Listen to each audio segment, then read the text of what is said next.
Okay, Assalamualaikum warahmatullahi ta'ala wabarakatuh.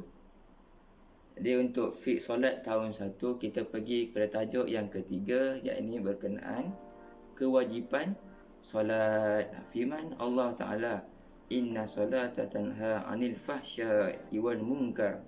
Sesungguhnya sembahyang itu mencegah dari perbuatan yang keji dan mungkar.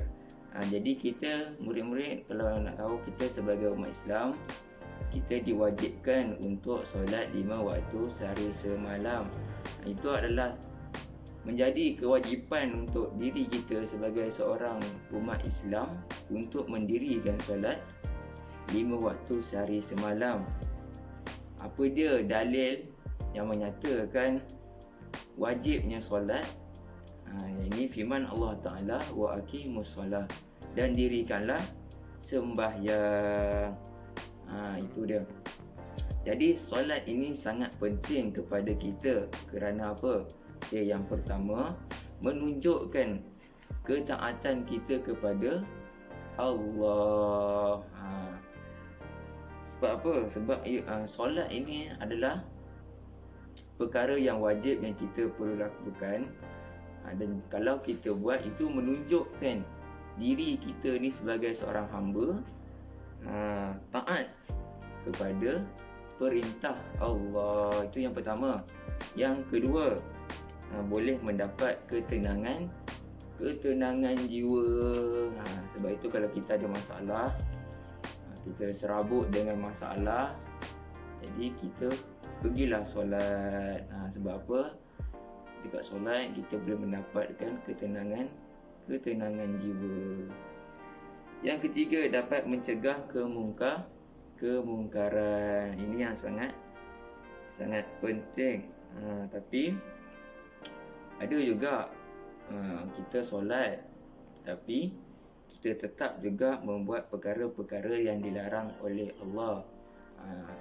Jadi kalau untuk situasi macam gini, kita perlu cek balik solat kita tu. Maksudnya di sini, cek hati dulu. Awak solat sebab apa? Sebab nak menunjuk ke? Sebab nak riak ke yang awak ni seorang yang baik? Kena cek balik daripada sudut hati kita ni, ikhlas ke tak ikhlas? Solat itu ikhlas ke tak ikhlas kerana Allah ke? Solat ini kerana manusia saja. Kena cek balik. Lepas tu kita cek balik wuduk kita macam mana, sempurna ke tidak sempurna cara wuduk kita. Cek balik solat kita sempurna ke tidak sempurna.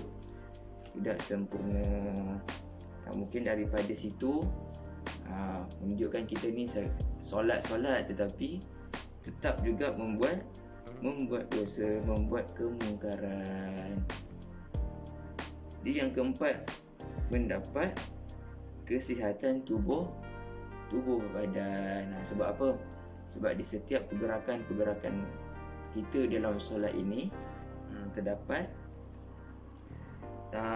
kita panggil penawar.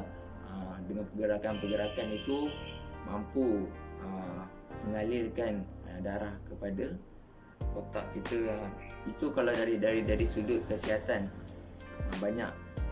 Tapi apa yang murid-murid perlu tahu dengan solat ini, ia mendapat kesihatan tubuh badan. Jadi kesimpulannya daripada tajuk kita hari ini, kita sebagai murid-murid, sebagai seorang umat Islam, diwajibkan atas kita untuk solat. Wahal kalau kita bermusafir sekalipun, Islam telah mengajarkan kepada kita untuk solat juga. Ada cara-cara solat. Kalau kita sakit sekalipun, ada juga Islam telah ajarkan kepada kita. Kalau sakit tak boleh nak berdiri, solat atas kerusi. Tak boleh nak duduk dah, boleh solat sambil baring. Kalau tak boleh juga, solat pakai hati. Itu dia. Islam telah memudahkan kita sebagai umat Islam untuk menunaikan solat dalam setiap apa keadaan sekalipun. Islam dah memudahkan. Macam Ustaz cakap tadi, Kalau kita bermusafir, kita ada cara solat. Kita kena himpunkan solat. Contoh, himpunkan solat Zuhur dengan Asar. Contoh, himpunkan solat Maghrib dengan Isyak.